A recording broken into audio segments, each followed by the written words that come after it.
disconnect and reconnect. Okay, so I kind of wanted to start today. Obviously, you see, we're gonna, it's sort of titled "Succeed Through Sellers." But before we get started with this, to kind of continue, basically working our database, I do want to, sort of stop and see if anyone, sort of like we did Wednesday, anyone have any success to point? Anybody making? So we're building our database. But obviously just creating that is not enough. We actually have to start saying hi to folks and reaching out to folks. And, we don't have to have it completely set up. We don't have to have it completely set up with long-term drip campaigns mixed in there. Now we want to, but for now, just kind of curious if anyone, has said hi to someone and either gotten a response, which is a victory with, hey, great to hear from you, or, by chance, anything further as far as a potential, appointment. So I'm going to just stop for a minute and hopefully someone will unmute themselves or throw something in chat. Again, just as a, just anything you can share, as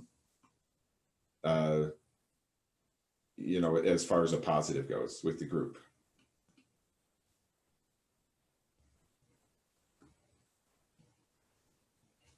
Anybody, please? I'll go. Sure, Jackie, thank you. Going through the database and old deals and just client emails, and I'm trying to work on my database now. I was surprised how many people responded back to me. Obviously with COVID, everybody's kind of talking like, oh, we've thought about it and stuff like that, but it felt good to be on their radar immediately. A few said, oh, we were going to call you, and it felt good to get back in touch with a lot of those people that, quite honestly, you kind of forget about almost, embarrassing. But it's the truth. I appreciate that. And that's, and that's the reason why we're not, we don't want to wait till the, end of the course to go, okay, now let's get going, as we're gathering up those folks and creating our database or looking at it or saying, oh, gee, they're here, just whatever that is. I agree. So, just saying hi to folks, it's very invigorating. It's a positive. You may get, we hope not, but you may get a negative with, oh, gee, but starting that, really will trigger, sort of it, for me, it always sort of, sort of excites me and gets me going and says, well, geez, I'm going to reach out to 5 more now. So just kind of always know that that's, that's a good thing. And just folks, saying, oh, it's great to hear from you. And, it's a bonus if there's anything that sort of starts leading from that. So I appreciate that, Jackie. And Christine said she uploaded hers with the template, having to fix some issues, addresses disappeared. So yeah, Christine and anybody else, if you call the help desk and start a ticket, and basically let them know, of course, they just, they're just answering it and kind of putting in the system, and then it goes to the, in this case, if you're, using Zap, it'll go to the Zap support. If you want to, or just keep it, you'll get an email that says, here's your ticket number and we'll keep you posted. Feel free to forward that email to me, because what I can do is I can sort of watch it or push for it to be escalated. Basically, we just want to make sure that, any issues that you guys have are getting, taken care of, and not just getting, lost or you hear nothing back. So we just want to make sure of that. So please, anybody that does have some sort of issue, if you do with the help desk, you can always forward that to me. And as long as I have the ticket number, I can get it escalated and watched. So I'll just share, I'm essentially, I don't know if I told you guys, but I'm essentially doing this course with you guys. So I am, when I, my homework is basically the same thing, as to kind of, check my database and peek through it and see it, see if I can tweak it, or, when was the last time I updated it, and if I've added some folks. So I'm basically doing the same thing. I started reaching out to some folks. In my case, past clients was my focus, or at least my initial focus. I have most of my, database getting drip campaigns or listing alerts or things, but I did want to focus on my past clients. Year end is, or beginning of the year is the easiest time for you to say hi to anyone, by the way. I mean, Happy New Year, or, hope you had a great holiday is the easiest conversation you can have with anyone. So if you ever think like, oh, gee, what do I say? I haven't talked to this person in, 3 months or a year or 3 years. It's never bad to do it now and be able to say, hey, hope you had a great holiday. And then just, and then just kind of leave the message at that. So I'm doing that. And I actually have 2 appointments that will be set up in the next 2 weeks. I think the folks, would have reached out to me, but kind of like Jackie said, me reaching out to them certainly triggered that. I didn't ask because I didn't necessarily want to know, like, hey, were you gonna call me? Which would have been, I'd have been happy if they said yes, but I'd have been, if they hesitated, I'd have been like, but anyway, reaching out to just, my sphere and my past clients, triggered a couple folks. And just like Jackie, it doesn't have to be like, hey, can you come over tomorrow? But hop on their radar, and you better believe there's, extra notes for those folks that are, that said, hey, and I, attempt to close it like, hey, is Friday good? Instead of leaving it open and letting them say, I'll get a hold of you in a couple of weeks, go like, well, I could just swing by Friday and, we can get started. We don't have to sign things, but I can just take a peek or whatever, whatever that situation is. So always try to close that.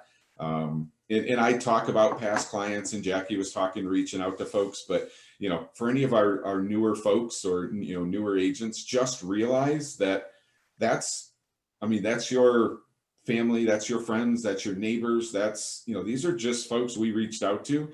Just in my case, it happens to be some folks I've done a deal with in the past. So, it's the same with everybody. We just have to, be out there in front of them, and we have to chat with them, and, and just keep, just be always front of mind with them.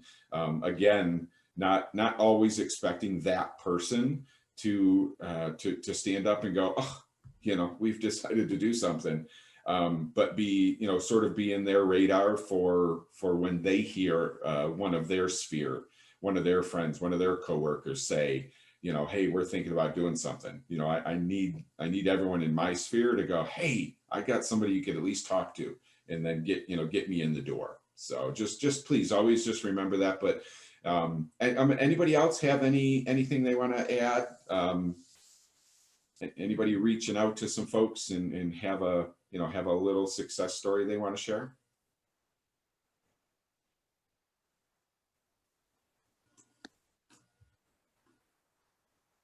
Okay, I'm going to hold you. I'm going to keep asking, but please, I do want to hear from you guys. I think it's awesome for the group to, sort of feed off of each other, and maybe Wednesday we can get a few of our newer agents that have just started making some calls, because I think that that just helps everybody. If we're all pushing through this and can just share, like, hey, it's not my thing, but I did it, and this is what happened.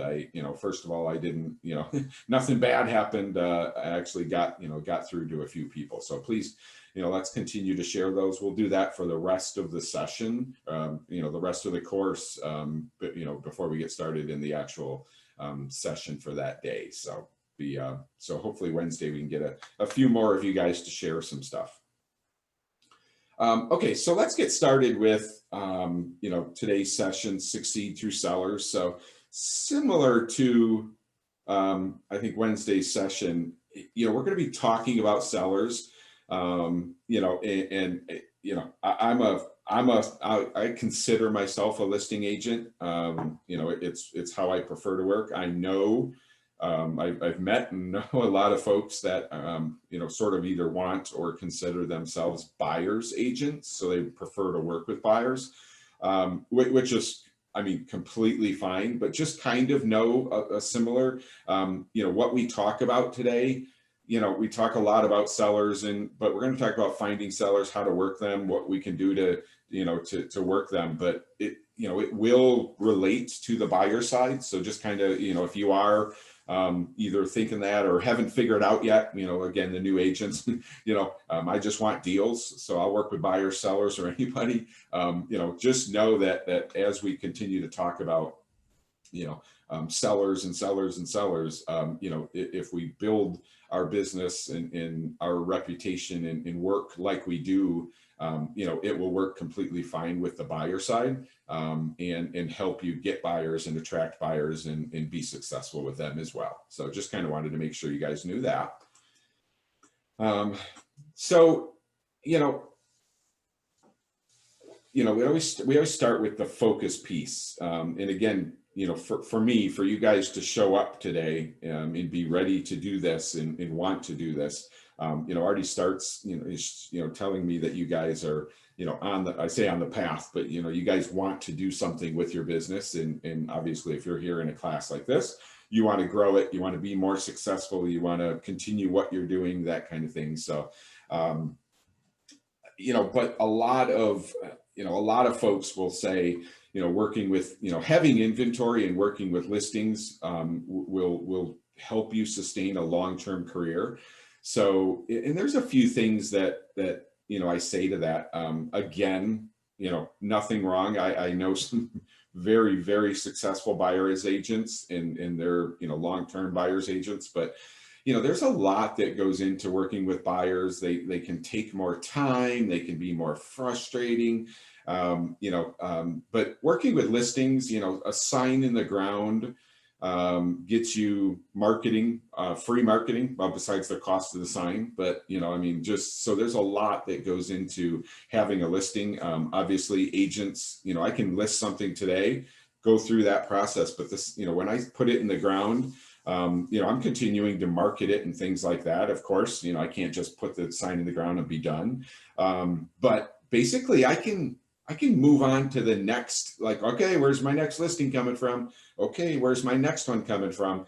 And, you know, work that listing the way I will, but, you know, basically, you know, let other agents call me. So if I'm only going to get one side of a deal, so if I'm not going to get the listing and have the buyer, which is a bonus if you do, of course. But, you know, I can I can get that listing, nail it down, and then have agents call me to show it and sell it. And then, you know, then of course I have to deal with that piece, but, you know, huge bonus to be able to just go, hey, I signed an agreement.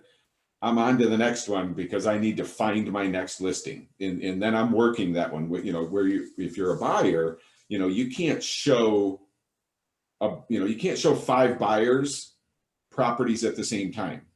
I can have 5 listings and work them all at the same time, but I cannot physically be at 5 houses at once. So by my 5 listings, once I get them done, are just being worked from 10 to 11. I'm working all 5 because I'm doing that, and that. But, you know, if I have 5 buyers, well, you know, I got one at 10, I got one at 11, I got one at 12, 1 and 2. So now I'm 10 to 3 to essentially work those 5 buyers. So, so that's kind of my mentality when I say, you know, listings can be very valuable. So, again, not that you're going to work buyers. I never say no to a client. So, you know, you'll constantly be working them. But that's kind of my mentality when I say, you know, I love listings and prefer to work with listers than buyers. Not that I will not, you know, work with a buyer, of course. But the fact that I can multitask per se, once I get the listing, and just handle them all, because I don't physically need to be somewhere, like I do with a buyer. So just kind of thinking along those lines. And we'll share some thoughts here soon, with anybody that wants to, as far as their thoughts. I'm happy to, I'd love to get your thoughts on, I'm a listing agent, I'm a buyer's agent. I haven't figured it out yet. You know, no wrong answer there, by any means. But again, when we share our thoughts and things like that with the group, You know, we have a lot of folks that will learn from it, which I heard, you know, kind of heard from on Wednesday when, you know, everyone that was, you know, kind of engaging on Wednesday, a lot of folks kind of got a lot out of that. So it was good. So we want to continue that. So, you know, as I, you know, come through here, so a seller focused lead generation. So obviously, you know, sellers, we still have to, you know, work them. We got to find them, but they are in our database. They are our sphere, our neighbors, our past coworkers. They're in there, just like, you know, just like buyers are. Sellers are in there. They're around. You know, obviously, sellers right now. We talked a lot about for sale by owners on Wednesday. You know, there's a lot of things sort of going into the seller's market right now and are in the seller's mind. So we gotta, you know, we gotta tweak what we've done, especially if we've done it before. But when I talk about ATM, you know, obviously the A is attraction. So I was gonna, whoops, I thought maybe it would pop up. I was going to write it, but my handwriting is so brutal. So A is attraction. So, you know, it always is, you know, kind of attracting sellers. You know, what we do to market them. So this is so A right here is our value prop. A right here is our listing presentation. You know, we have to attract a potential seller or a seller and be ready to value prop them as to why they should use us. And I talked a lot about, you know, being prepared to walk into a listing appointment and not ever taking for granted that, you know, well, I have this one. You know, I don't take for granted a listing appointment if I listed their house and sold it. You know, I sold the house that they're, you know, that they're ready to list. They called me first. You know, I never take that for granted. I always walk in there thinking, well, I got everything. I have my whole toolbox right here to talk to them. If they say, all right, let's sign it, beautiful. But if they need anything from me, or I feel that I need to bring out the toolbox, it's there and it's ready to go. So, and that's our value prop. That's having our listing presentation, you know, not only completed, but, you know, sort of practiced, you know, so we're not reading pages as we go. So just always remember that. But A is for attraction. And now the second two are kind of what I was talking about a second ago. So T is for time. So, you know, the time that it takes for us to, I mean, working our database is one thing, but if someone says, I want you to list my house, the time it takes to, you know, do that, list the house and market it, is much less, or can be much less than working with, let's just say, a first-time home buyer. So, you know, if I give you, like, here's a listing, Justin, and here's a first-time home buyer, and, you know, like, I'm literally giving you both, like, which one, you know, of course, knowing that, you know, ideally the seller is going to price it right and not be, you know, not be overpriced, but yet, you know, also realizing that the first time home buyer is truly ready. They're pre-approved and everything. You know, the seller is going to take less time, period. You know, I got to go in, I got to, you know, take some pictures or arrange for pictures. I got to, you know, do the listing contract. I got to put it in the MLS. You know, I got to have a marketing plan, you know, for whatever I'm going to do after. But basically, you know, I mean, I can have all that in place pretty quick and then being like, you know, I got 5 showings in 2 days, that type of thing. Where a first-time home buyer, you know, obviously I could show them house and they fall in love with it and I'm good, but, you know, highly likely that a first-time home buyer can take, you know, working with them regularly can take months. They just got to find the right house. You're up in multiple offer situations, lots of things. So again, time, a seller will take less time. Even if the listing doesn't sell right away, I am not,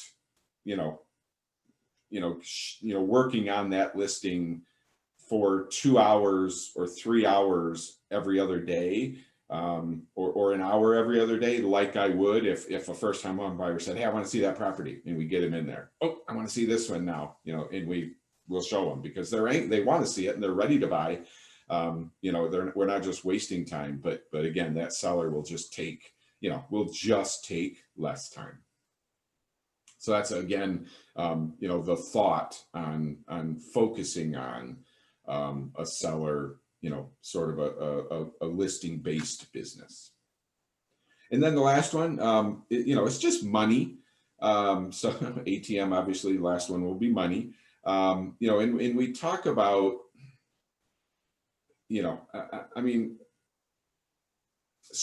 good scripts. So if we value prop ourselves, this is kind of where that a buyer and seller will be essentially the same in my book. So I'm going to kind of get away from, just the seller piece is really when it comes to money, like, yes, I could sell, I could have 3 closings this year, or whatever minimal amount, and I could just be the worst agent in the world. I could just be like winging it, no value prop, no listing presentation, just 3 people I know, all decided to do something, and they were like, hey, help us out. And I kind of just got through it.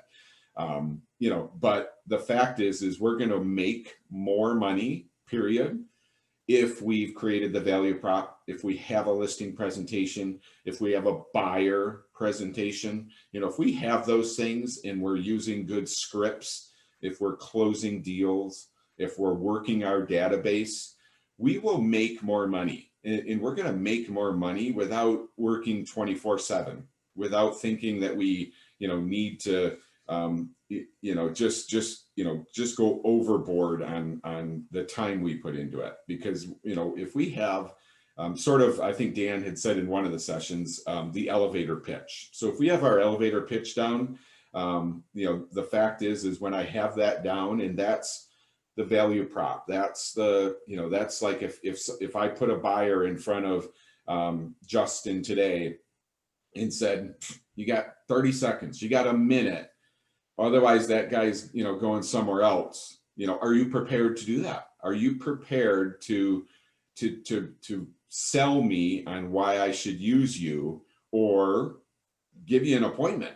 Just sometimes it's not even like, here's the listing. It's like, you got to value prop yourself to get in the door, and then I can undo my toolbox and show everyone. So again, kind of going back to that value prop, it's a little more than just 2 or 3 sentences. It's really your elevator pitch to sell someone for in the ideas is if Christine, I meet Christine somewhere, or somehow our paths cross, I could be just someone in her database. If I simply tell Christine, yeah, I'm thinking about doing something, and that can be buy something, and that could be sell something, buy some, whatever. It could be upsized, buy a second home, doesn't matter. But if I just spit that out, is Christine prepared to give me why I should, again, give her my business, or say, hey, why don't you swing by and check my house out, and let me know what you think. In whether Christine knows it or not, I'm gonna do that same thing with 2 other agents. But the fact is if Christine isn't prepared to give me her elevator pitch, then if Christine stumbles, if Christine says, I'd love to swing by and that's it, or just isn't prepared. The fact is I'm not necessarily, and she can be in my sphere, or I can be in hers. I'm not just necessarily going to go, "Well, I guess I should give her a shot." So just kind of knowing that is big, for us. So, and that's just what we'll continue to work on. So obviously, if we're experienced, we've thought about that. We will tweak ours. If we're new, just work on it. Just talk about it. Just think about it. Just make notes, and let's help you kind of have that elevator pitch down, at least enough to get an appointment, and then we'll help you at that point. Do everything we can to get you the deal.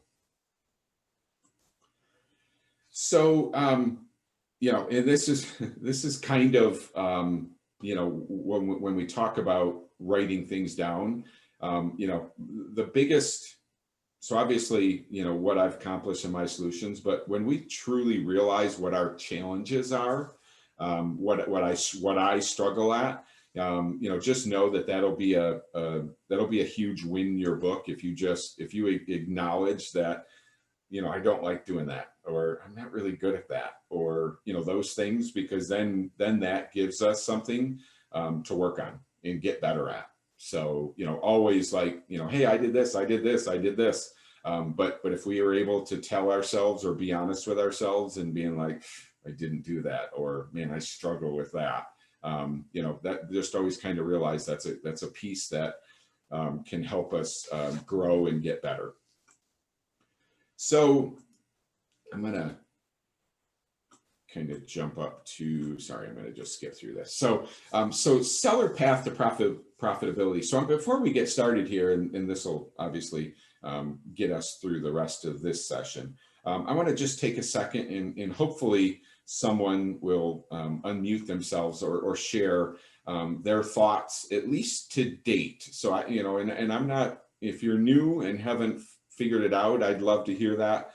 If you've thought about what you might like to do, but it hasn't come to fruition, I'd love to hear that. Or obviously any of our experienced agents, if you have sort of found a path or have anything to add as far as what I call a listing agent or a buyer's agent, or at least the focus. It doesn't have to be, it's not one or the other, but we will, when you're doing a business plan, there will always be a question is, how many of your 30 deals you did, how many were listings? So basically kind of leading to, are you a listing agent? Do you focus on that, or do you focus on buyers? Which one just has your most deals? So I'm going to stop for a second, and hopefully you guys will please unmute yourself and maybe share some thoughts on that.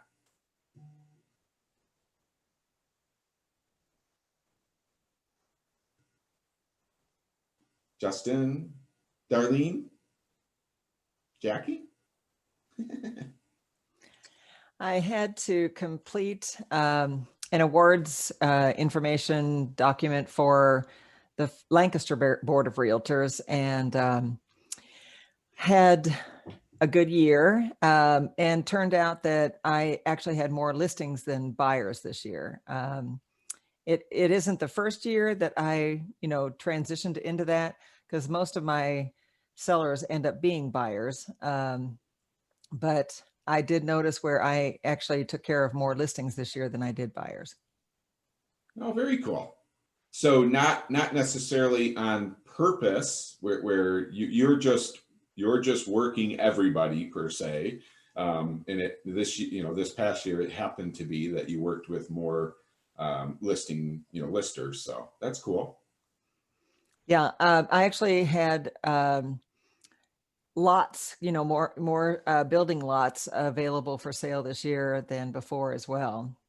So my price per sale was actually quite a bit lower because of the sales of the lots than it had been in the past as well. So it doesn't always make sense to go by your average sale price, because sometimes your sale price includes smaller sales. Sure. Okay, very cool. Anybody else? Maybe one of our newer agents that again might not have it figured out yet, but any, any thoughts on, where you're leading or what your goals might be as far as, what you want to focus on? Michelle, or sorry to throw, Dwayne, just any thoughts there?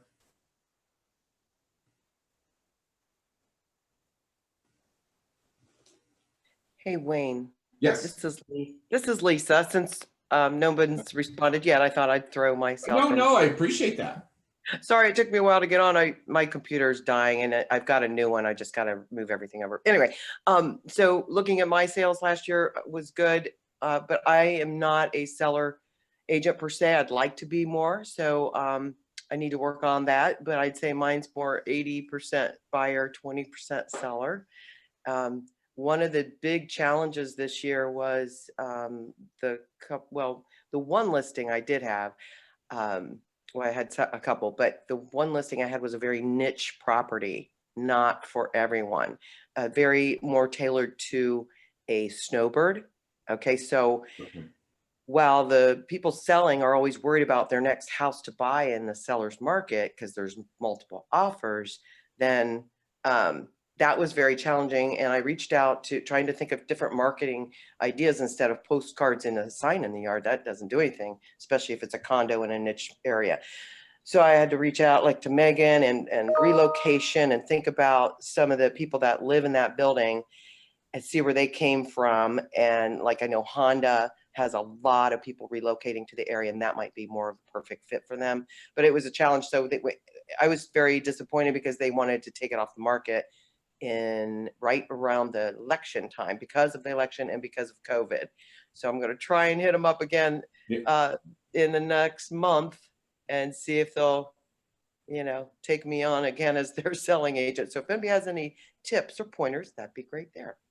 I appreciate it. Yeah, no, I appreciate you. Yeah. There are those, those properties when you think about the listing side, but we're always upfront, we're honest.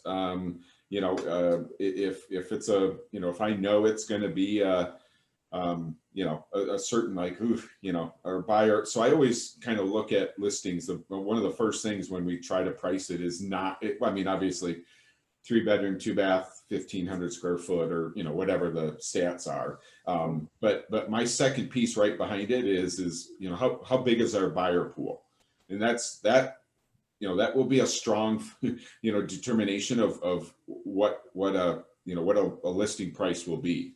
Because if it's a piece of niche, we just took our 3-bedroom, 2-bath buyers and we just shrunk it down to whatever, like 20% of the market. So it's either like, well, okay, so we'll still list it where we talked about, but just know that because our buyer pool is small, or smaller, that we're pretty sure that it'll take longer. So, or whatever. So not only looking at it as a whole, but setting expectations with the seller.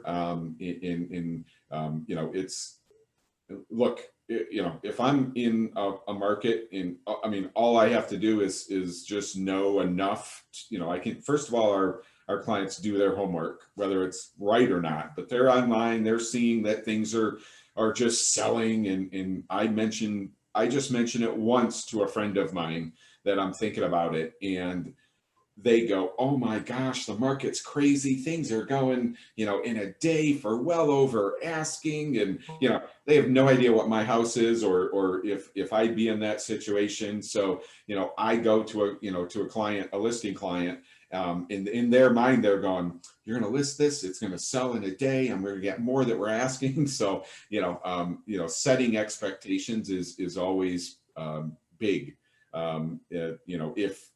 Really in all cases, but just to make sure. So, and then if it doesn't go perfect or if it doesn't sell right away, you've had that conversation with them, or you've sort of helped set their expectations so that you know, so it's not a complete negative on you. So so definitely, Lisa, reach out to them and you know, just kind of take what some of the stuff we've learned about and have a, you know, have a good talk track ready. Again, not that you have a buyer, but that, you know, the buyers are still out there. So the market's still very active, and you know, we feel that we'd have a pretty good shot marketing it, that, you know, we could still get those folks, and that you've done homework as far as, you know, reaching out to potential clients. So but definitely good luck, and keep us posted for sure. Thank you. I agree with you about setting expectations, and I feel that we were on the same page there. But again, I think maybe when all the Floridians don't want to bear the summer heat, they'll be thinking about coming back up here. So maybe we could get it sold. But one of the challenges, I think, for everyone, whether you're a seller or a buyer agent or both, is there's a new shift going on. And, you know, you've got these 1%ers selling houses for 1% and advertising on TV. You've got buyers then you got those sellers that want to only pay the buyer agent 1%. So you've got to start fighting for your value and your money. So we've got to think of strategies on that too. Yeah. And we'll talk about that. You know, it might be one of the next couple sessions. So we'll talk a little bit more about you know, helping value prop and more like a objection handling per se, and talk about, you know, commission in things that we can talk about. That is I've been doing this for 12 years, and that is the one thing, if I talk to an agent, that is the one thing that pops up is you know, commission, and how quick some agents will just drop commission. And I've done it. You know, I've done it right away when I was new, and then you know, so you know, let's make sure we'll talk about that, and hopefully help you know, build some confidence in us all, that, you know, we can value prop ourselves, and at least put it out there, that, you know, that I'm worth 3%, and this is why I'm worth 3%, and this is what I'm going to do for the 3%, and this is what will happen. You know, this is what will happen to you if you go with that 1%er. So lots of things that we can, you know, that we'll chat about, and hopefully will help you guys, you know, again, sort of, you know, sort of stand out in value prop yourselves to be worth, you know, what you're worth, not get beat up for commission. Thanks, Wayne. Can I share one more thing and I'll stop talking? Absolutely. No, absolutely. Please. This is kind of funny. I did for a friend of mine's son who wanted to live in Coshocton, of all places. It's not my area. So if anybody knows Columbus area, it's about a good hour east. So I don't go that far usually. But anyway, long story short, the agent that I worked with on the deal, she was amazing. But it wasn't in our MLS. Anyway, she was amazing. And we got to talk. And when I saw the Alta settlement statement come out, her percent was 4%. And mine was 3%. So I said, wow, you charge 7% on listing? She goes, oh yeah, we always do. That's like, it was like a no brainer. They didn't even think twice about it. Isn't that funny? And it's more rural area, I guess. I don't know. But she thought like, well, what are you talking about? Of course I charge 7%. I thought, wow, we need to step up our game. I do. Yeah. And there's, you know, I'm going to make a note and see if I can find it. But basically there was a form I saw that showed, I think it almost showed like 5%, 6%, 7%. And it basically said, you know, what I would do if you pay me 7%, this is what you get out of it. If you pay me 6%, I drop off, you know, something. If you pay me 5%, you know, I'm not going to pay for a drone or something. You know what I mean? Like, you know, in sort of, you know, sort of put it like that. You know, if I do get a little less, it's going to be, you know, I'm going to save $200 on something, or I'm not going to, you know, boost it, or, you know, just whatever. So I'll see if I can find that, or find someone that has that, because maybe that'll help us at least look at it.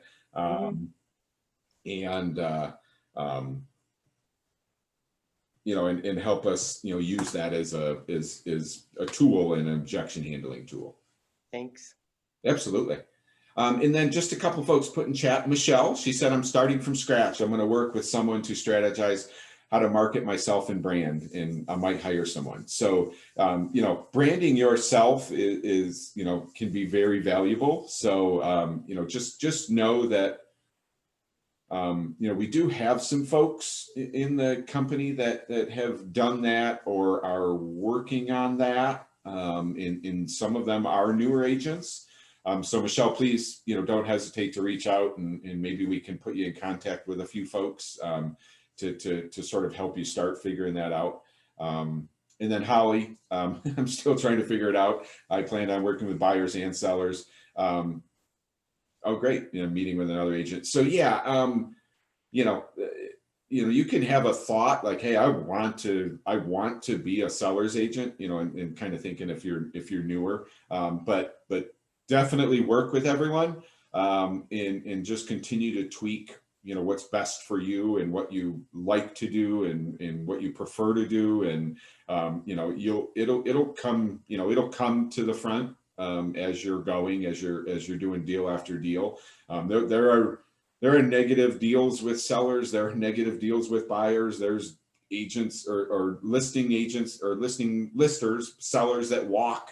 There's buyers that walk. So it can be all frustrating. So it's not like after one deal you go, I am never working with a buyer again, or hey, I'm never working with a seller again. You got to kind of bring that all in. But as you go deal after deal, you're more likely to figure out, kind of at least a preference.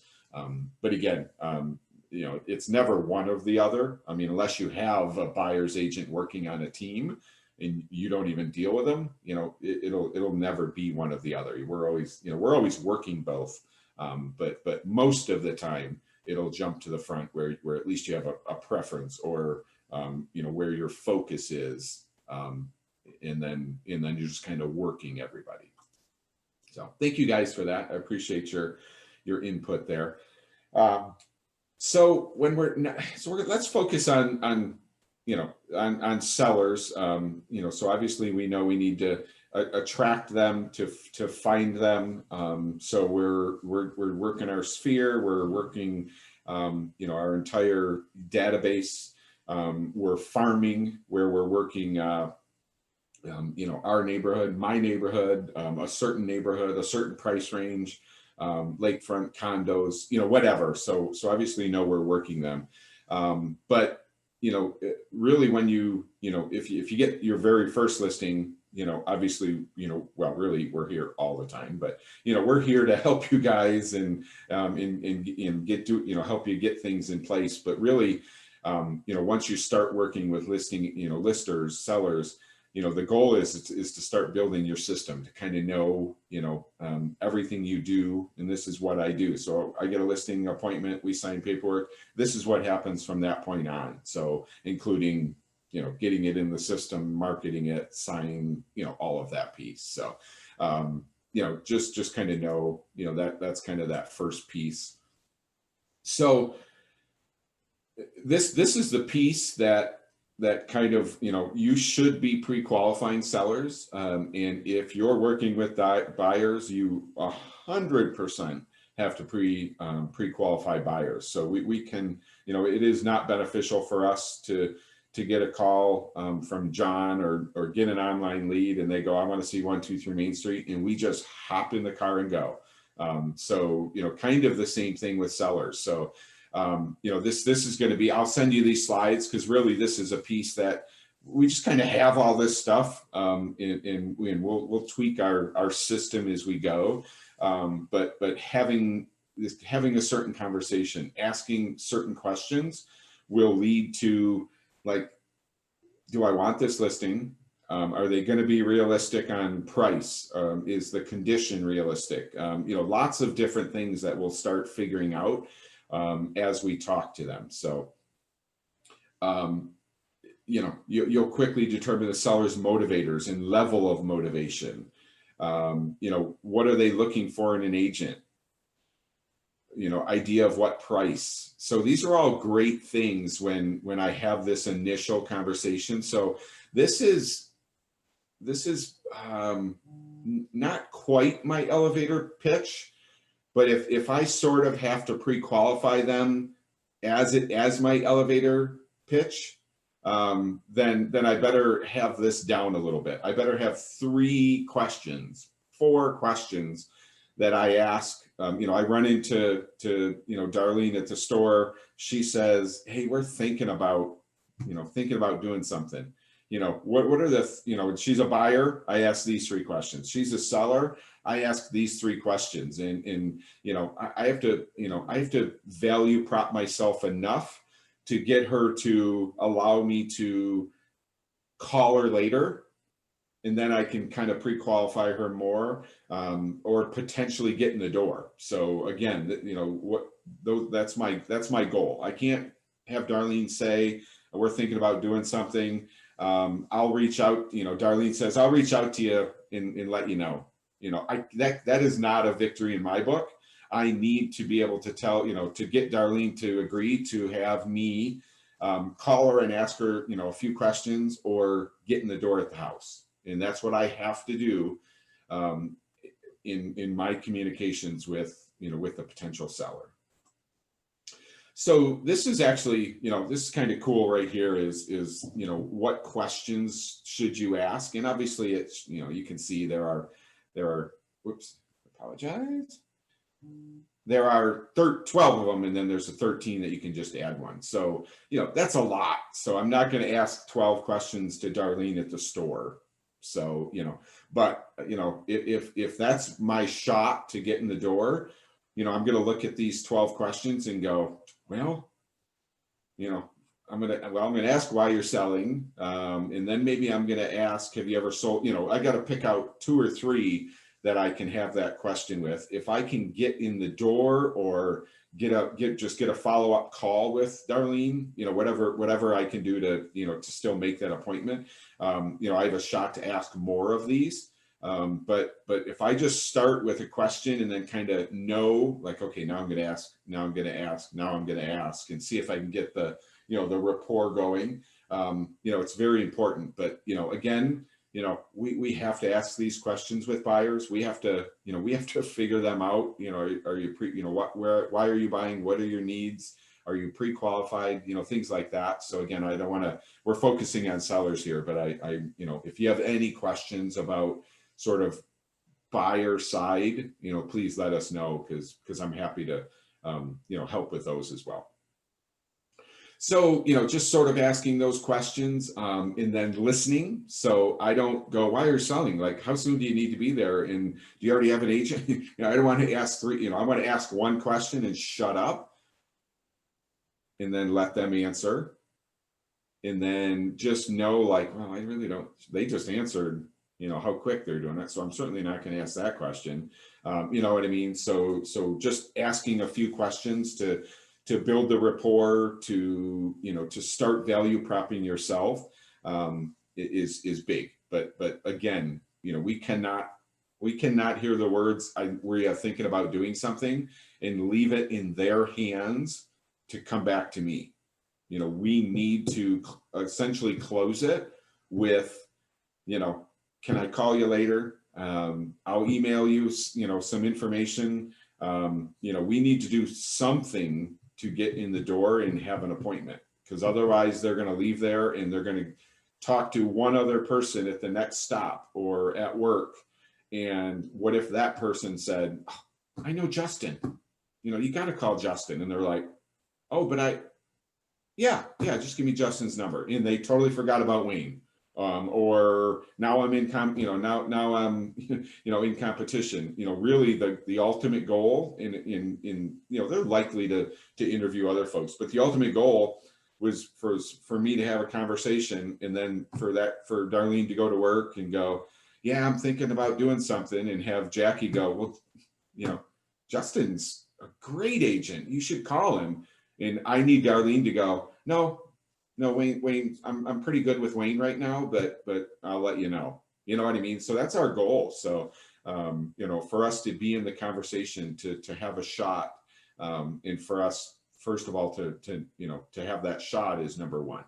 So, and just like Jackie was saying earlier, in what the reason we have to have conversations and be touching base with our database, our entire database is, there are a lot of people that do not remember that Wayne is a real estate agent, period. I don't care who I don't care who we think we are. There are a lot of folks that, Wayne is just not top of their mind when they're thinking about doing something. When we are in conversation with them, when they are getting listing alerts or emails or postcards, or they're part of the buyer seller follow-up program, when they're getting all of that, I'm in their mind. I'm not, they don't think of me every day, but when they think about real estate, my name pops up, and that is exactly what we need. So just continue to think that,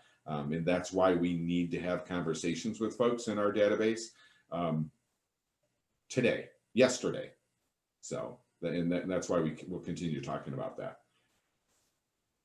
So if you guys have not seen the last, I think maybe I mentioned it one other time, the last Agent Tool of the Month call. So we do those every third Thursday. In the last one, we had John DeCurtains, who's one of our top agents in the company, in the Cincy market, join us and talk about his, both his pre-listing packet and his listing presentation. That was extremely, that was a very, very good call. We had a lot of folks on, a lot of good feedback, folks that rewatched it or watched it, so that recording is available on the hub. I may actually send the link in an email today with this recording. Well worth an hour's watch, well worth.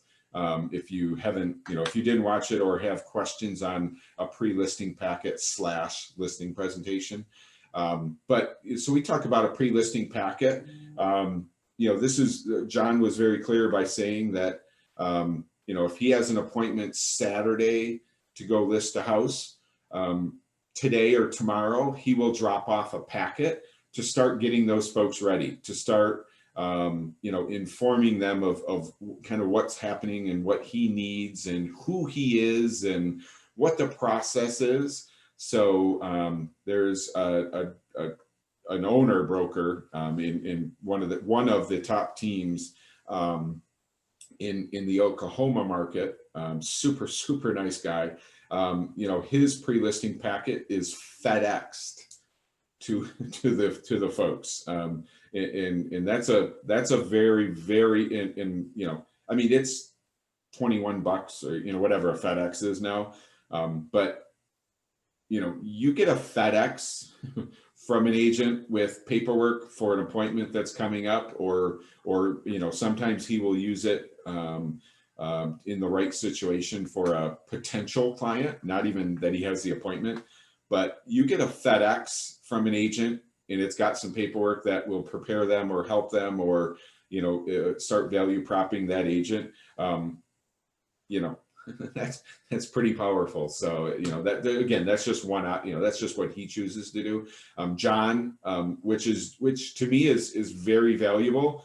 John will actually drive by the house and leave the packet. So he doesn't just stick it in the mail. He will drive by and leave it. So that client knows, or potential client or upcoming client knows, that John took the time to put this together. And once you have it together, it's not like you're like, oh gee, I gotta do this, it's like, oh, let me just grab one of those packets. I need to put a little information in it for this client. But then it just quickly gets put together and I throw it in a bag or whatever and then drop it off. So very valuable. And he hears that a lot, when he gets in front of them or talks to them. And after that was dropped off, he hears a lot about, thank you so much for taking the time to put that together and drop it off before our meeting. So again, just whatever we can do to stand out. And this is similar to what we talked about with the for sale by owners. Like, what's the best practice, to do this? And the one thing that came out is a handwritten note, something to stand out, dropping something off to them or hanging something on the door, just standing out a little bit instead of just something that's together, put it in an envelope, put a label on it and just mail it, so just kind of realizing, standing out a little bit will go a long way. Let me just check this chat. So Justin, why do you think it's a good time frame to contact each person in your COI, or what do you think? Every 30 days, every 2 weeks? So kind of just going back real quick to our database and sort of working our folks. So there's not a right or wrong answer to that, Justin. But as far as reaching out to folks, I'm gonna know my database. So, the one thing that my database doesn't need from me is for me to say hi to them every 2 weeks. They're going to be like, oh, good Lord, quit emailing me, or quit, why do you send me a text to say hi? But what I do need to know is that in my database, and I say mine, in each one of our databases, we have folks that need to be touched every other day. So if in my database I've attracted some buyers, they need attention more often than a past client. So, really what you want to do is take your database and go, you guys get hit every week. You guys get hit every 30 days. You guys are getting hit quarterly. You guys, you know what I mean? So past clients, I sell something today, I do not need to contact them in 2 days to remind them I'm their agent. But I do need to be in somewhat regular contact. So, so past clients could be quarterly. And when I say quarterly, well, that's an email quarterly. So I have them on a closed client drip campaign that sends emails quarterly. I do handwritten notes on the day they close. So every year I send them an anniversary card. At the end of the year, I send them a calendar, a Happy New Year card. So that's another piece. You know what I mean? So I'm kind of building this with just more than just one contact. They're not just getting emails from me. They are not just getting a Happy New Year card. I'm kind of mixing this. And that's really the case with every single person in my database. Every single person in my database sort of has their own, and I kind of, I group them, and then these folks get hit with this. These folks get hit with this. I am not sending Happy New Year cards to a buyer I'm working with right now. They're getting everything I got because I need to work with them and I see them often. They will get one once they become a closed client. So hopefully that helps. There isn't a right or wrong. But we build it based on how often I need to touch base with that person versus that person versus that person. So hopefully that helps, Justin. If you have any questions, please, or need, want to chat any more about it, throw something in chat. So. Okay, so kind of talking about this pre-listing packet, make it easy, make it informative, make it fast. So, I cannot, I don't, just like an email, I do not want to drop off a 2-page document for them to read, because that's my job, is to go over that with them. But if I can drop off, a little, a 1-liner, 2-liners and say, here's a property condition disclosure report. We will need to fill this out. So if you want to take a peek at it prior, if you want to wait, that's fine, but here it is. A 1-page flyer on me, on who I am, on, my stats, my, just whatever that if I'm new, I have it, I'm part of the Anderson, team on, on Beachmont, or, whatever, I'm just, I'm building kind of a flyer to sort of talk about me, maybe some testimonials, maybe some local knowledge, and then, just dropping it off prior. So, you can include, if you can do a simple CMA to kind of get them thinking about price, if you, just little things, to drop it off, but this just starts setting you apart. This just allows them to know that you aren't just going to show up with a listing contract and expect them to sign it. This puts you on a different level right from the start, and makes them realize that you are not a normal agent. And this has nothing to do with experience. This is just me setting myself apart. So if I'm a new agent, I can do this piece. And when I get there, it is highly likely that they will, they might ask, but, like the whole new agent piece, will not even come out if I start setting myself apart from the start.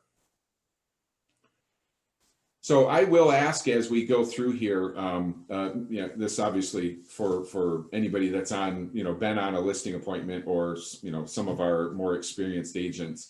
Do you guys have a pre-listing packet? Maybe Jackie, Darlene, Justin, because you guys are showing up on my screen right now. Do you guys do something kind of prior to a listing? Anything, drop something off? Sometimes the folks and it's an email, just regular mail. But if we're trying to impress someone, what might we do? So if you guys want to unmute yourself and kind of give me a heads up, otherwise I'm going to keep going. All right, Justin says he doesn't usually do it, but it's a great idea. So yeah, I definitely think, kind of, again, the idea is to create one, and it'll kind of be forever evolving, but like kind of create one and go, okay, so the next time I get a listing, here's the folder. It's already there. I have my flyer in it. I have, this information in it. So if I really just need to kind of create a one-page CMA or some valuable information to them, but the property condition disclosures in there. So then I go, well, let me quick do a CMA. I'll throw that in there, and then the packet's ready. What I don't want to do is kind of like, okay, I got to put a packet together. Like, where are those folders? Like, the idea is to have a system down where you go grab the folder and go, okay, let me do 123 Main Street, throw one sheet in it or a couple things in it, fold it up, and then it's ready to go. We don't need to be stressed and thinking about it. But again, could be very valuable to sort of starting to set yourself apart. Wayne? Yes. One thing I add to that, yes, I do that almost all the time, if there's time, because sometimes they're like, oh, what are you doing now? Can you come on over? Yeah. But one thing I add is a small little envelope that's intended for a key. And if I get there and find that key is in that envelope, I know I've got the listing, because that's the key for the lockbox. Ah, I love it. That's it's a little subliminal messaging there. That is awesome. Seriously, like that I'm gonna, I'm gonna make a note, because that's actually very, very, very cool. So yeah, that's just one piece that kind of starts.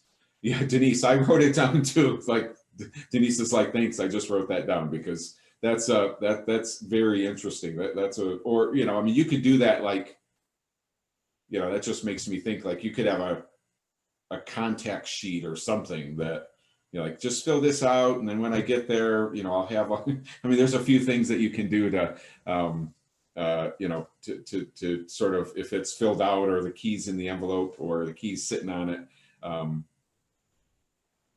So Michelle, she says, can you repeat or share that? Darlene we were talking about pre-listing packets, and Darlene said that in her pre-listing packet, she will include an envelope that is meant for the house key to go into.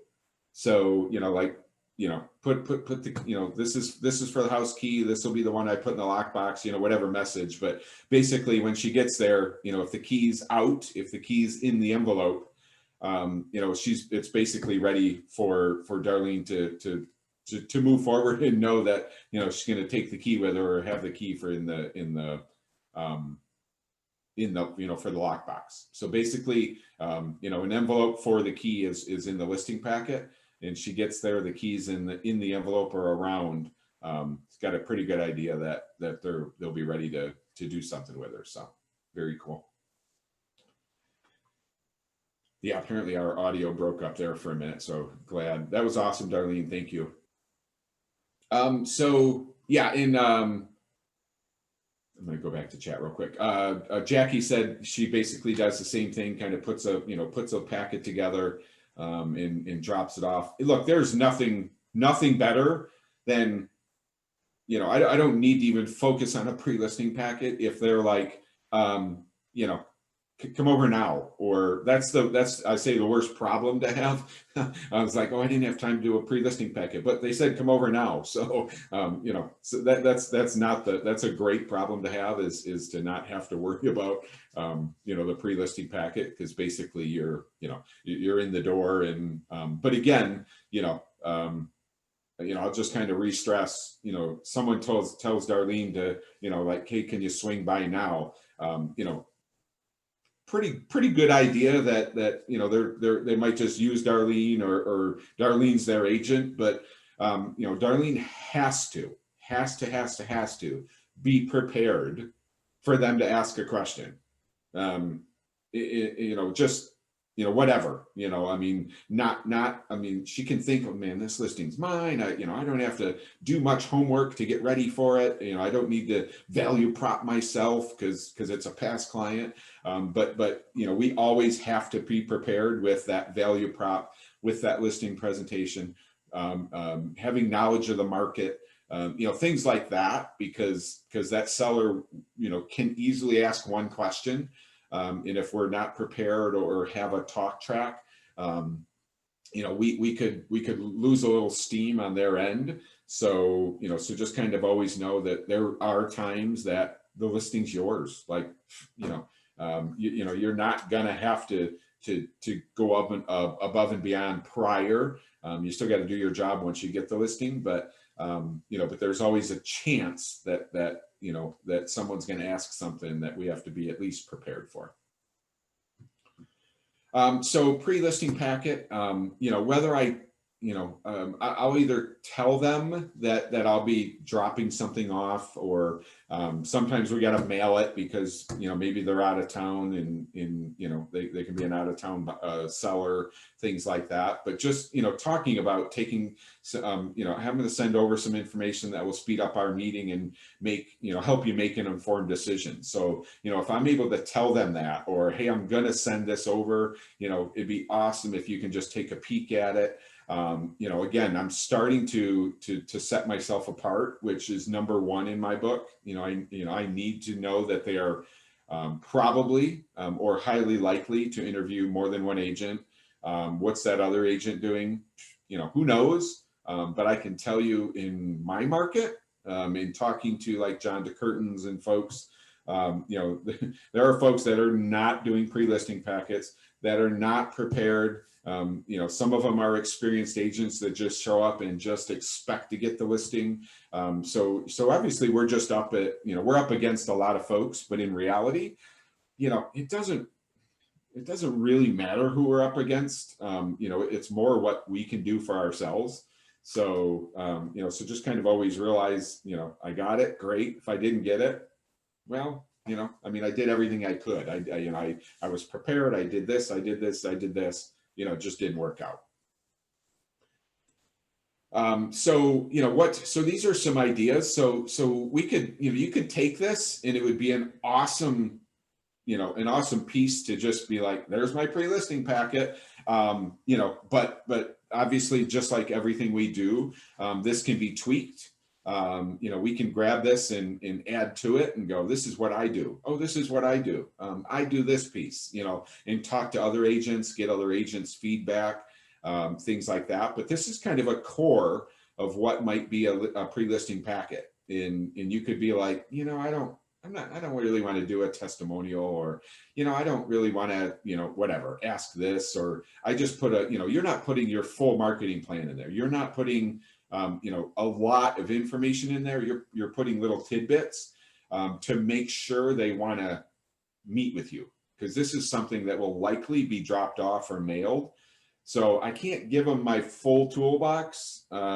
you know, because I don't want them to go, well, you know, I kind of got your packet and, you know, we're good. We don't need to meet. We're going to make a decision soon or something. So, you know, I want to tease them enough prior to, you know, meeting with them live. But again, you'll get this. I'm not sure if it's in the workbook, but I'll make sure that you guys, you know, get this page so that we can start, you know, throwing some things together.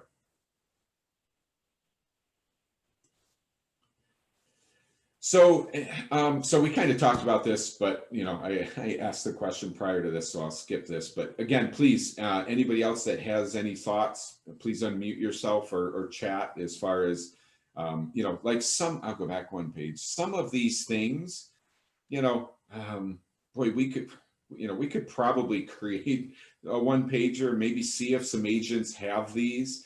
There's no reason why every single one of us have to create a little flyer or blurb about reasons a property sells, or you know, what they should expect. We could probably create, you know, 1 or 2 pages with some of this stuff and be able to share it and basically all use the, you know, the same one. So, so I don't think we kind of have to reinvent the wheel each time to create a list of websites where our, you know, and by the way, some of this stuff will actually be in the listing presentation.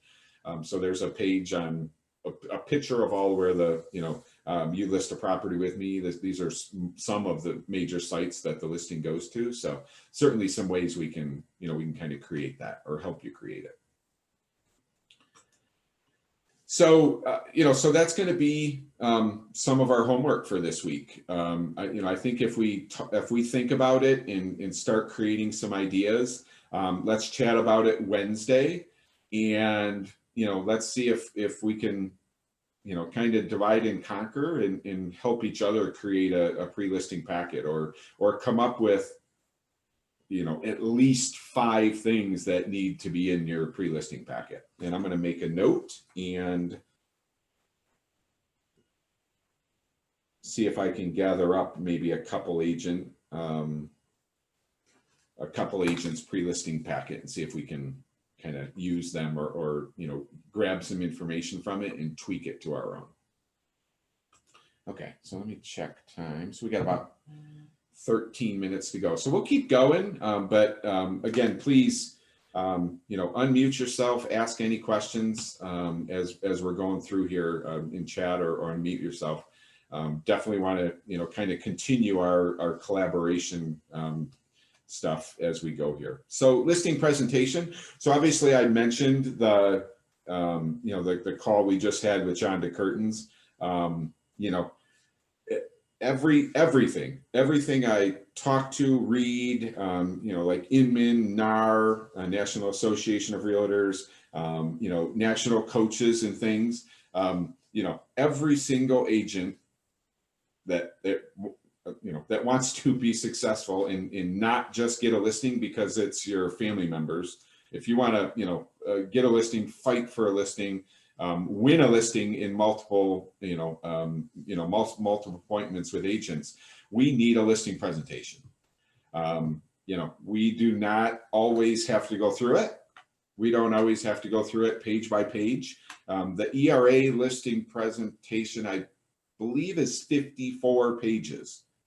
You know, I do not, in no circumstances do I want to go through all 54 pages. You know, I don't want to spend, you know, 2 minutes on each page. You know, that's 100 minutes to, you know, to kind of value prop ourselves. I don't want to do it. But what I have to be prepared for, I have to be prepared to do it. If I have to do it to get the listing, I'm going to do it. So again, we take the listing presentation, we make it our own. And by say making it our own, there are probably, you know, 20 places in there where you put the ERA Real Solutions logo or the Right Choice Realty ERA Powered logo. There's some places where I have to put my agent name. There's a page where I got to have like a little bio in who am I, you know, who I am. So of the 54 pages, I probably need, I don't know, an hour, maybe 2 hours, depending on how quick you work or what you want to do to it. But I got to just take that whole format. I don't have to design it. I don't want to, I don't have to add anything that I don't want to. Like this is what we offer. It's sitting there waiting for you to just, customize and make your own. So I need to do that. I need to have the 54-page document printed out. I need to have it digitally so that I can email it or have it in front of me when I get there. And if I can avoid it totally, because they're like, can't we just sign? Yes. If I start going through it and see that they're just nodding and going, I can go quicker. Or if it's that type of seller where I have to flip through and discuss each page, I got to do it.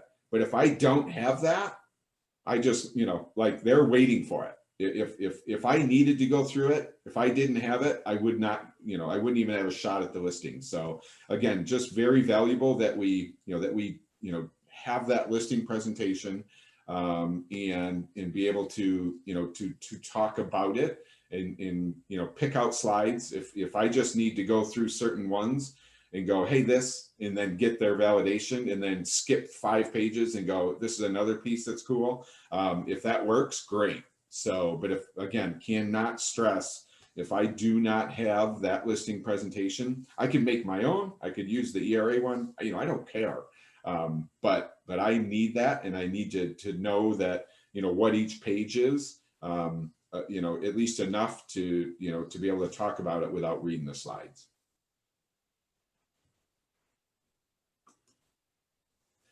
So, and by the way, a quick question, does everyone know where the ERA listing presentation is? Like, have you guys, I know we talked about it early on, at least, that we needed to kind of know that was coming up. So,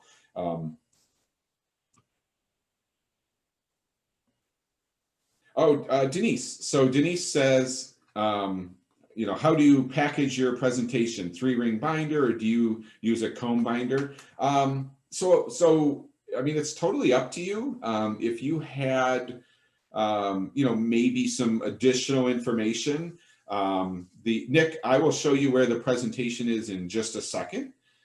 So in just a refresher for everybody else. So the idea for me is that if I had to pull out that presentation and kind of judging how much I needed to do in it, if that makes sense, I don't mind it as a leave behind. So I'm going to leave this with you, and you guys can take a peek through the remainder of it. Or sometimes you ask, like, would you like a copy of this? So my copy might be in a 3-ring binder or a comb binder, something, a little more dressed up. I mean, I could have a stapled version, or maybe one that's in, it's kind of like one of those plastic, covers, and then a little binder that slides on it, something like that, or you can comb it. And that's one of those ones that, look weird. But the idea is I kind of always have one. I tweak my listing presentation. I mean, at least twice a year. Sometimes I think of something, or if I know something, I'm going through it and I'm like, man, I got to change that. But it's not like I got to look at this thing or change it every day. So, so I could have, I could just print up 5 of them and have them there and be like, I'm going to take this one and this will be my leave behind if I want it. So, so I might have one that's a little dressier, but I could do whatever I needed to or wanted to leave one. So Greg says I only leave a copy if they list. So yeah, I mean, you judge as to whether you want to, I mean, it's 50 pages, you want to do it in color. It's like, man, I don't want to just be leaving these behind, just because. And sometimes if I walk in and they're like, nodding on, can't we just sign? Everything gets put away. I don't have to leave it if they, if they just sort of trust me. So, Christine, has anyone tried doing theirs on the iPad? So I love it. So I actually have a Surface, and I will do mine on my Surface. So similar thing. Some folks love it. again, you got to feel your person out more than anything. I have it digitally. I have it in I have a hard copy. I prefer to just fling, I don't want to print out, 2 or 3 of these a month or something. So, I don't like wasting paper and crap. So I prefer to just have it and then just have a copy if I need to leave it, or if I want to feel it, see it more than on digital. So you definitely, you definitely feel your person out. But it works well on an iPad or digital, or on Surface, or some sort of tool. Obviously you could, if you chose to, maybe you could do it all, or have a condensed version that you could email them, like, hey, I'm going to drop this off, part of my pre-listing packet. I'm also going to email you a little presentation for you guys to peek at. So there's lots of ways to do that. And Jackie says I always do it on my Surface in person. So yeah, it's definitely definitely set up to be done digitally. We just have to know that there's potential for someone to kind of want to feel it. So maybe having that copy to either dig out if you're really feeling it, or whatever, or having a copy to leave behind if that's the right situation. Every situation's different, every buyer, every seller, every appointment. So you kind of get to know, like, what you need to do, what you don't need to do, what you can skip, if you can, kind of like Greg said, if you can skip some pages, that type of thing. But again, cannot stress that we need to be prepared at all times to do it from start to finish. So, I couldn't tell you the last time that happened, but I can tell you that there will be folks that will stop you. You're kind of flinging through pages. They will stop you and go, tell me more about that. Text DRA, or just what, one of the slides. So again, just kind of being prepared to do that is a bonus. And in just having this, the pre-listing packet, huge bonus. You've set yourself apart. But when you show up, every single time and are prepared to do this, you just took yourself from here to here in their eyes. You were showing them that you take it serious. You're professional. You're prepared to do the job right for them. So definitely huge in that realm. So. All right. Thank you guys. That's awesome. I love the conversation in the communication. So I'm just going to just go through 2 more slides and then just chat a little bit more, open it up for chat, but then I'm going to just jump over to leverage and make sure you guys know where that listing presentation is. And really just there's some other valuable data there for for us. So this one's reestablished rapport. So it is crucial that when we are really anytime we are talking to a client or potential client, is to trigger, and it says begin the conversation. I prefer like trigger the conversation. So get something started, ask a question, ask the right question, and then just shut up.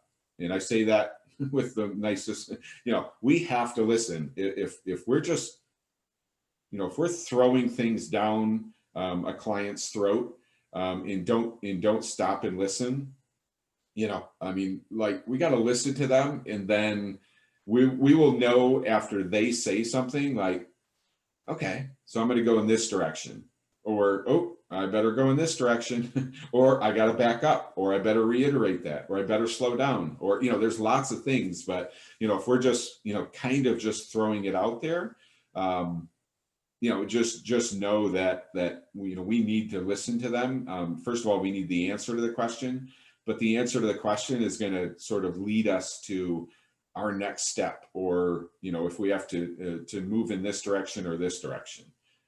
So just kind of, important to kind of consistently realize that. And that's a learning, that's a learning tool. So goodness, it takes a lot to, to kind of, to keep doing this and get better and better, get more comfortable with it. So number 2, our last slide, and then I'm going to jump into leverage quick. So it's almost 11. Establish credibility and trust. So, again, this kind of, work your sphere of influence, prioritize your energy, create time blocks, practice. So I cannot stress, how practicing, I've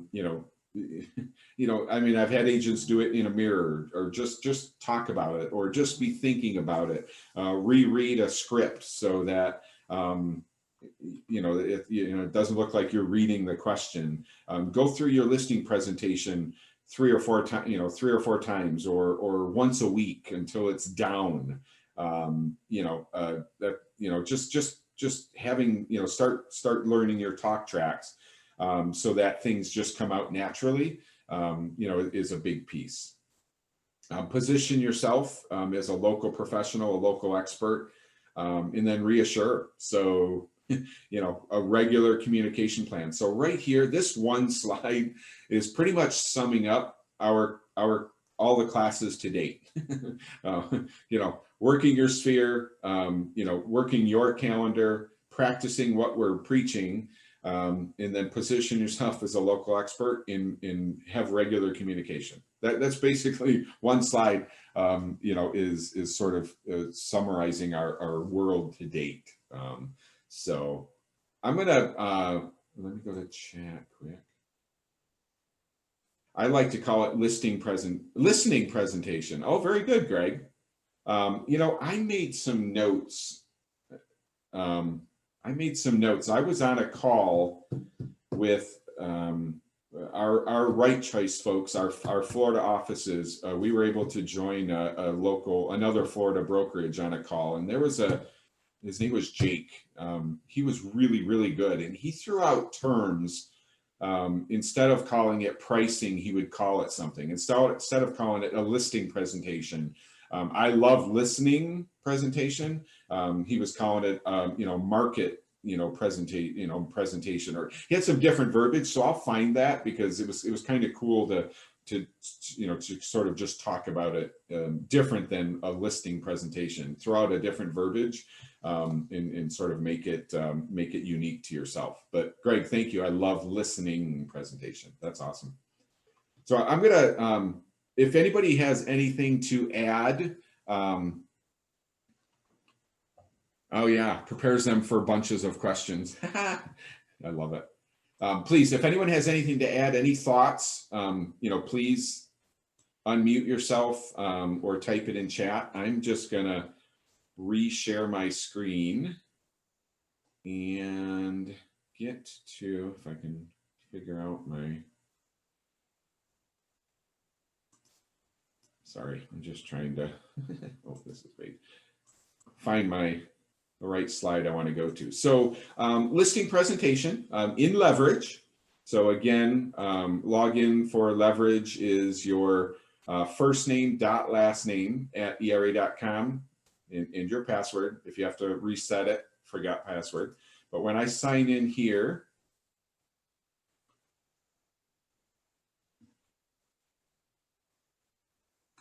and get to this, obviously your home page. If you just come over to marketing, so I'm going to click on marketing, and then you're going to see marketing materials, listing acquisition. So listing acquisition, if I click that, it brings up this page, and right here is your listing presentation. So I can, obviously, if I wanted to do a Spanish, but standard English, and if I'm ERA powered, so if I am in our Right Choice office in Florida, your version is over here, just labeled a little bit different. But I can just download this and in PowerPoint, adjust it, make it my own. So, and again, when I talked about that, all of these slides are set. They're just, slides periodically throughout that says, put your agent name here, and that's where you type in your name. Obviously, I can tweak it. I can add pages. There's a bio page where I'll type, information about myself. But, right there, have that, download it. You can delete pages. Like, I don't even want that page in there, shrink it down, whatever you want. But taking the time to have that, download it, at worst, go through it and just put the, put the company logo and the name in it and just use it. And then as you're going, you're like, I'm going to delete that page. I need to add a page in, again, it should never be like, I'm done with it. I don't ever have to touch it again. We'll always be kind of tweaking this, but not the worst thing is just to have it and go through it. Even going through it yourself and talking about it will lead you to delete pages, add pages, change things, change the, whatever. But it's built well. It is built to value prop you, ERA Real Solutions or Right Choice, and ERA. It is made to do that. It's just a matter of how we tweak it for ourselves. So hopefully that helped, Nick. If anybody else needs anything, please let me know. But it is actually a couple minutes after 11. So again, thank you guys so much for joining. I will send this listing out or the recording out. And also I will send out the link for the agent tool of the month for listing presentations with John DeCurtins. If you did not see that, please, take the time to watch that. And then Wednesday, stress again, let's talk about, let's have some success stories on communication. So do some, you got to reach out to some folks. They say at least 5 folks a day. So let's sort of focus on that. And let's be willing to, hopefully, to be able to share some success stories, some good conversations you had with some folks today, Tuesday, today and tomorrow, and then share some on Wednesday. But otherwise, we'll just kind of continue our same path and continue to work things. And hopefully this is helping you guys. So thank you so much. Have a good rest of the day. Have a great week. And we will see you Wednesday morning. Take care.